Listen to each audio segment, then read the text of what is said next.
What's going on, ladies and gentlemen, and welcome to another video. In today's video, we'll be focusing on Task 4 and Task 6 questions, the lecture-based questions. So please take out your notebooks, have your writing utensil in the palm of your hands, and get ready to take some outstanding notes. That's the reading passage we'll be checking out today. So the topic for today's Task 4 question is Groupthink. I want you guys to skim through the reading passage with your eyes very quickly and to find the topic word. Did you find it yet? There it is, and that's the definition. All you have to do is copy the sentence from sometimes to the period. So I don't really have to even cover this reading passage. We're done with the notes, and there's the definition. Let's listen to the lecture. So let me tell you about my own experience with this when I was working for a computer company a couple of years ago. So one day a coworker and I suggested we should give our computers a design makeover, make them look more up to date. Market research was showing that new customers said they would be more interested in buying our computers if they looked cooler. Our technology was advanced, but the outside design looked really old-fashioned. At first, more than half the group supported us. There were a few senior managers there, though, who didn't support the design change. One of the senior managers said, "Our focus has always been on technology. Changing the look is an unnecessary cost." Almost immediately, some of our supporters changed their minds. Even my coworker changed his mind. When I asked him why after the meeting, he told me he didn't want to make a bad impression on the senior managers. He thought that disagreeing with them might jeopardize his chances of getting a promotion by not looking like a team player. What about me? I hate to admit it, but after a few hours of discussion, I started wondering if it was worth everyone's time to argue about this. As more people sided with senior management, I started to feel like I was the only one holding up the vote. Everyone else seemed to think change wasn't necessary, so I voted against my own idea in the end. So we unanimously decided to stay with the current old-looking design. But this decision ended up costing us a lot of money. That same year, our competitor came out with a new design that attracted some of our customers and prevented us from profiting on potential new customers. All right, now the professor in the lecture provided us with one example, and this example happened to be his personal experience. Let's look at my notes. When the professor worked for a computer company, he suggested the company to give its computers a design makeover because new customers wanted computers that looked cooler. At first, more than half of the group supported his idea. However, so no in addition to this time. However, some senior managers said that changing the look or the design is unnecessary. Subsequently, almost immediately, many people changed their minds simply because they did not want to make a bad impression on who? The senior managers. Needless to say, as more people sided with who? The senior managers, the professor or even the professor voted against his own idea. Now I'm going to add just one more sentence at the end. It's going to be this. However, because of this decision, the company could not attract new customers. All right. Now that detail is going to tell us that this ended up being a bad decision. All right. Okay. Now that we know what I took notes on, let's listen to my sample response. In the lecture, the professor elaborated on a specific example of himself to explain the concept of groupthink. To begin with, when the professor worked for a computer company, he suggested the company to give its computers a design makeover because, at that time, new customers wanted computers that looked cooler. At first, more than half of the group supported his idea. However, some of the senior managers said that changing the design is unnecessary. Subsequently, immediately, many people changed their minds because they did not want to make a bad impression on the senior managers. Needless to say, as more people sided with the senior managers, even the professor voted against his own idea. And because of this decision, the company could not attract new customers. To sum up, this was a perfect example of groupthink, which sometimes makes people in a group favor bad or irrational decisions, given by the professor in the lecture.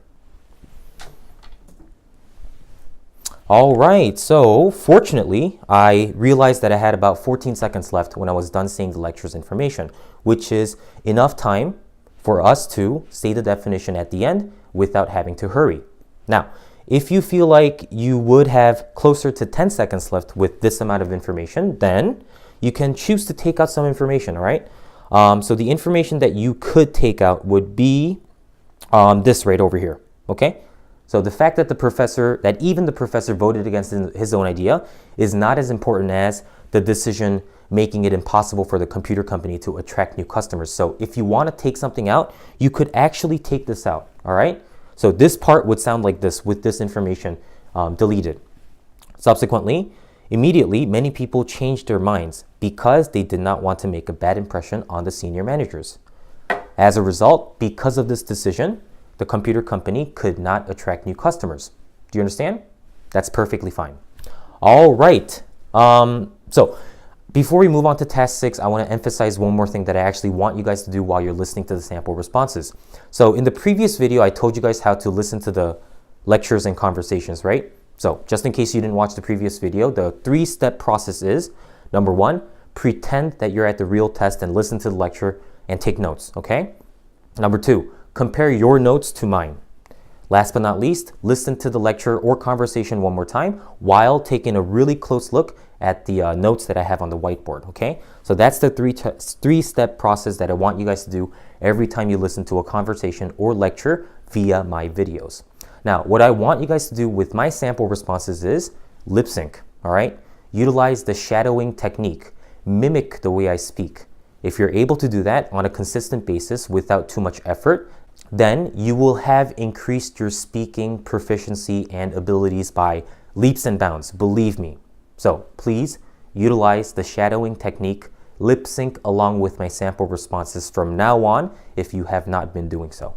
All right, let's move on to task 6. Pause the video now to copy the note-taking diagram that's on the board, which is everything in red marker. Please do not copy the words that are in black marker just yet. Scientists have learned some interesting things about the intellectual abilities of babies. They say there's evidence that babies as young as 5 months old can do basic arithmetic, that they can add. Scientists think babies know that 1 + 1 = 2 and not 1. The evidence is indirect because obviously you can't ask a 5-month-old baby to add up some numbers for you. So they devised an experiment where in this experiment a baby is shown a doll on a table. Okay, so the baby looks at the doll. Then the researcher lowers a screen in front of the doll. So now the doll's hidden behind the screen. But the baby's already seen the doll and so knows it's there. Well, then the researcher takes a second doll and very obviously places it behind the screen with the first one. Okay, so now you have 2 dolls behind the screen, right? Well, no, because what the researchers did was they secretly took away one of the dolls. And then when they raise the screen back up, the baby, well, it expects to see 2 dolls, right? But there's only one there. And guess what? The baby's surprised. It expects 2, but it only sees 1. How could the researchers tell that the baby's surprised? Well, they recorded the baby's eye movements on camera. And we know that when a baby is surprised by something, a loud noise or an unexpected flash of light maybe, it stares at where the noise or light is coming from. And that's what the babies in the experiment did. They stared. Because a baby knows that if you add 1 doll and 1 doll, you should have 2 dolls. So when it sees 1 doll, then it stares because it's surprised. All right, now I hope you guys were able to realize how inconsiderate this professor was. I'm pretty sure that this professor did not know that her lecture would be turned on for students who have to summarize what she's saying within 60 seconds. That's what I'm saying about how inconsiderate she is. Because she kept beating around the bush instead of getting to the point. Please, my goodness. All right, now, I put this section in the beginning sentence in parentheses because it's not necessary. However, if it's not difficult for you guys to say, go for it. So the beginning sentence, the easy version would be how babies can do basic arithmetic. The fancier version would be how babies as young as 5 months old can do basic arithmetic. All right, now the first section, a researcher devised an experiment in which a baby was shown a doll. On a table is not necessary.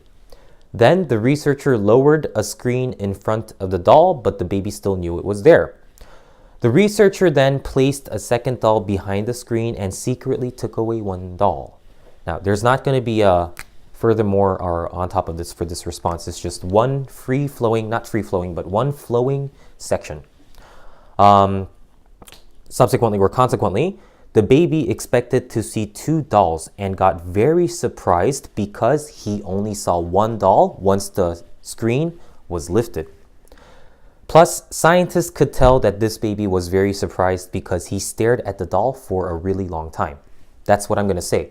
Now, the gender of this baby is up to you. I decided to go for he when I wanted to say the pronoun, at least. You guys could say she if you want. It really doesn't matter. But don't keep switching around because then it's going to be confusing. Is it a boy or is it a girl? Just stick with one gender, stick with one pronoun, and see it till the end, all right? Okay, let's listen to my sample response. The professor gave a lecture about how babies as young as 5 months old can do basic arithmetic. To begin with, a researcher devised an experiment in which a baby was shown a doll.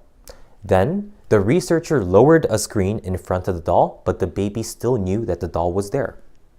The researcher then placed a second doll behind the screen and secretly took away one of the dolls. Subsequently, this baby clearly expected to see two dolls and got very surprised since he only saw one doll when the screen was lifted. Plus, the researcher could tell that the baby was very surprised because he stared at the doll for a really long time. In summation, this was how babies as young as 5 months old can do basic arithmetic, which was illustrated by an experiment conducted on a baby and two dolls, given by the professor in the lecture. Thank you for your time and consideration. All right, now this time, since I had about 18 seconds left once I was done saying or summarizing the lecture's information, I had no choice but to say which was illustrated by after the ending sentence. For this response, I had to say which was illustrated by an experiment conducted on a baby and two dolls. All right? Okay, that just about wraps up today's video, ladies and gentlemen. If you guys enjoyed the sample responses, please drop a like on the video, subscribe to the channel if you still have not done so, comment if you have any questions, share my video with your close friends and family members, and reach out to me about my services if you're curious. The next video will be focusing on TOEFL writing, both the integrated writing prompt and the independent writing topic. So please, if you have any topics or questions that you would like me to cover in the next video, leave them in the comment section below as well. Peace out, guys. Stay warm.